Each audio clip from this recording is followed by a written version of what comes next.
திருப்பூர் ஓம் சக்தி கோவில் சாலையில் உள்ள ஸ்டேட் பேங்க் காலனி பகுதியில் 2 தெருநாய்கள் ஒன்றாக தெருக்களில் சுற்றி வருவது வழக்கம்.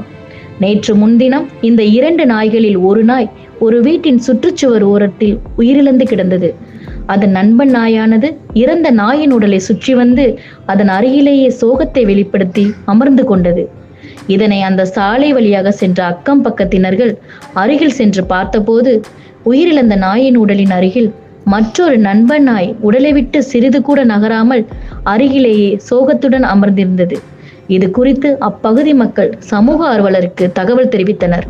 அதனைத் தொடர்ந்து சமூக ஆர்வலர்கள் இறந்த நாயின் உடலை மாநகராட்சி மயானத்தில் அடக்கம் செய்ய உடலை எடுத்துச் செல்லும் போது அதன் நண்பன் நாய் அருகிலேயே நின்று அமைதியாக பார்த்து சோகத்துடன் காணப்பட்டது.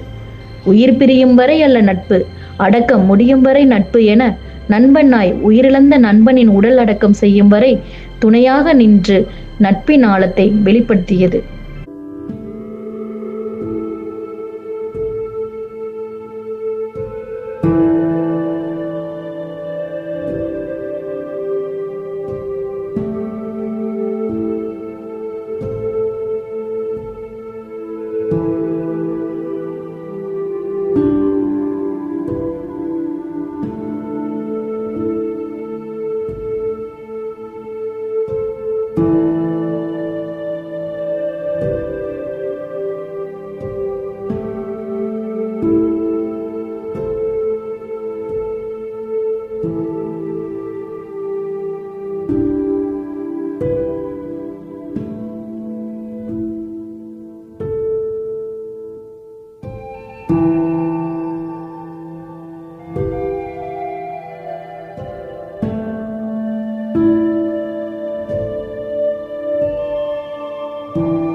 ஹோம்ஸ்கூல் கிட்ட வீடு இருக்கு.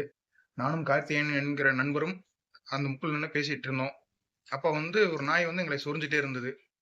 சரி எதுக்கு என்னன்னு தெரியல அப்படின்னா அந்த நாய் பின்னாடி போனோம். ஒரு நாய் படுத்துட்டு இருந்தது. அதுகிட்ட போய் காட்டிட்டு அந்த நாய்க்கு கீழே படுத்துருச்சு. சரி என்ன ஏதுன்னு நாங்க கூப்பிட்டு பார்த்தோம். எதுவுமே எந்திரிக்கல அது. அப்புறம் பார்த்தா தான் இறந்து 2 நாள் ஆயிருக்க மாட்டிருக்கு. அது அந்த இடத்த விட்டு நகராம அந்த நாய் அங்கேயே இருந்தது.